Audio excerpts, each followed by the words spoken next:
ഒരു രാത്രിയിൽ ഇന്ത്യയിലെ ഒരു ഫാക്ടറിയിൽ നടന്ന ഒരു സൈബർ ആക്രമണം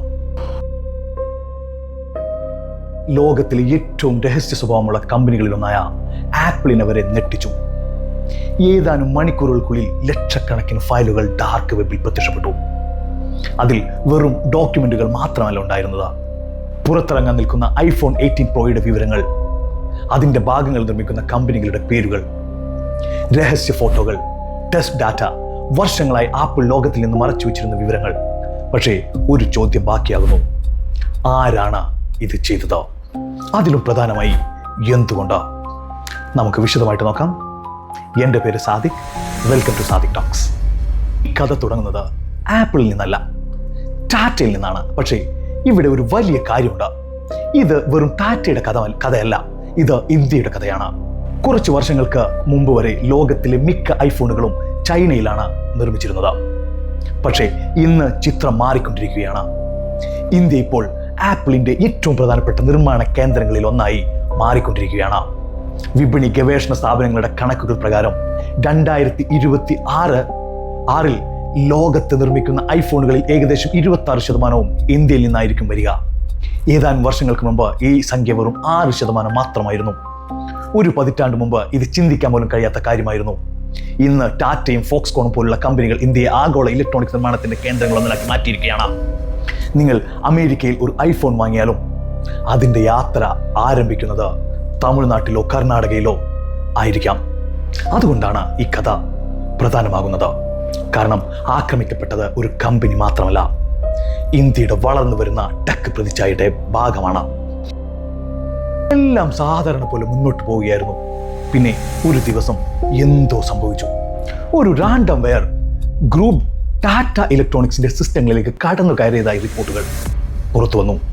ആദ്യം അത് മറ്റൊരു സൈബർ ആക്രമണം പോലെ തോന്നി. പക്ഷേ പിന്നീട് പുറത്തു വന്ന വിവരങ്ങൾ എല്ലാവരെയും അമ്പരപ്പിച്ചു. കാരണം ഹാക്കർമാർ വെറും ചില ഫയലുകൾ മോഷ്ടിച്ചിരുന്നില്ല, 2 ലക്ഷത്തിലധികം ഫയലുകളാണ് ഡാർക്ക് വെബിൽ പ്രത്യക്ഷപ്പെട്ടതെന്ന് റിപ്പോർട്ടുകൾ പറയുന്നു. ഈ ഫയലുകളുടെ വലുപ്പം 600 GB-യിലധികം. ഡാർക്ക് വെബ്, ഇന്റർനെറ്റിന്റെ ഭൂരിഭാഗം ആളുകളും ഒരിക്കലും കാണാത്ത ഒരു ഇരുണ്ട ലോകം. അവിടെയാണ് ഈ വിവരങ്ങൾ പ്രത്യക്ഷപ്പെട്ടത്.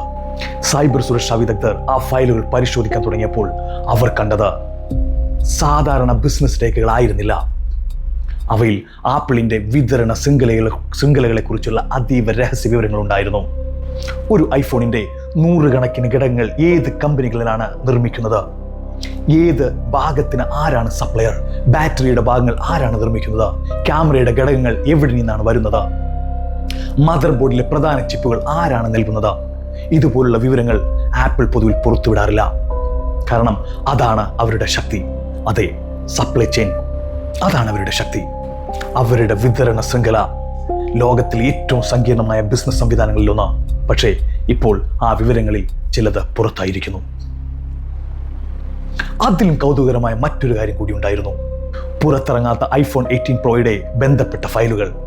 ചില ഫയലുകളിൽ ആപ്പിളിന്റെ കോൺഫിഡൻഷ്യൽ അടയാളങ്ങൾ ഉണ്ടായിരുന്നു എന്നാണ് റിപ്പോർട്ടുകൾ സൂചിപ്പിക്കുന്നത്. ചില ചിത്രങ്ങളിൽ പരീക്ഷണ ഘട്ടത്തിലുള്ള ഫോണുകൾ കാണപ്പെട്ടുവെന്നും റിപ്പോർട്ടുകൾ പറയുന്നു. ഡ്രോപ്പ് ടെസ്റ്റുകൾ, ഗുണനിലവാര പരിശോധനകൾ, ആന്തരിക കോഡ് നാമങ്ങൾ, ഇവയെല്ലാം ടെക് ലോകത്തിന്റെ ശ്രദ്ധ പിടിച്ചുപറ്റി. കാരണം ആപ്പിൾ ഒരു സാധാരണ കമ്പനിയല്ല, ലോകത്തിലെ ഏറ്റവും രഹസ്യ സ്വഭാവമുള്ള കമ്പനികളിൽ ഒന്നാണ്. ഒരു പുതിയ ഐഫോൺ പുറത്തിറങ്ങുന്നതിന് മുമ്പ് അതിൻ്റെ വിവരങ്ങൾ പുറത്തു പോകാതിരിക്കാൻ അവർ അസാധാരണമായ മുൻകരുതലുകളാണ് എടുക്കുന്നത്. നിങ്ങൾക്കറിയാമോ, ജീവനക്കാർക്ക് പോലും പലപ്പോഴും മുഴുവൻ ചിത്രം അറിയില്ല. ഓരോ വിഭാഗത്തിൻ്റെയും അതിന് ആവശ്യമായ വിവരങ്ങൾ മാത്രം. എന്നിട്ടും ഒരു സൈബർ ആക്രമണം ആ മതിലിൽ ഒരു വിള്ളൽ സൃഷ്ടിച്ചു.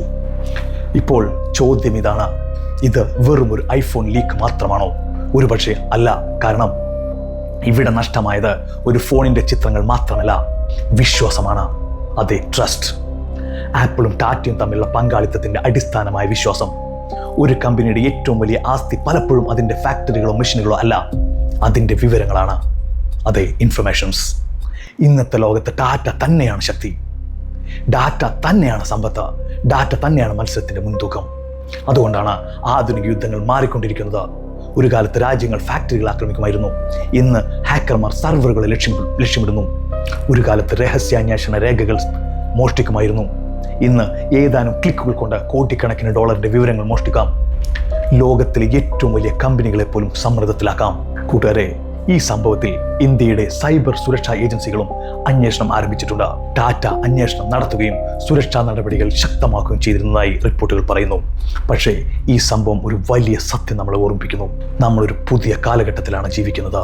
ഇവിടെ ഏറ്റവും വിലപ്പെട്ട രഹസ്യങ്ങൾ ബാങ്ക് ലോക്കറുകളിലല്ല, ഡിജിറ്റൽ സെർവറുകളിലാണ്. ഏറ്റവും വലിയ ആക്രമണങ്ങൾ ബോംബുകൾ കൊണ്ടല്ല, കോഡുകൾ കൊണ്ടാണ്. ഒരു സൈബർ ആക്രമണം ചിലപ്പോൾ ആയിരക്കണക്കിന് കിലോമീറ്റർ അകലെയുള്ള ഒരു ഫാക്ടറിയെ മാത്രമല്ല ബാധിക്കുക, ലോകത്തിലെ ഏറ്റവും ശക്തമായ കമ്പനികളിൽ ഒന്നിനെ പോലും ബാധിച്ചേക്കാം. ഇന്ന് അത് ടാറ്റയാണ്, ആപ്പിളാണ്, നാളെ അത് മറ്റാരെങ്കിലും ആയിരിക്കാം. കാരണം ഭാവിയിലെ യുദ്ധങ്ങൾ ടാങ്കുകളുടെയും മിസൈലുകളുടെയും യുദ്ധങ്ങൾ മാത്രമാകണമെന്നില്ല, വിവരങ്ങളുടെ യുദ്ധങ്ങളായിരിക്കും. ആ യുദ്ധം ഇതിനകം തുടങ്ങിയിട്ടുണ്ടാകാം. വീഡിയോ ഇഷ്ടമായെങ്കിൽ ലൈക്ക് ചെയ്യുക, സബ്സ്ക്രൈബ് ചെയ്യുക, ഷെയർ ചെയ്യുക. Thank you.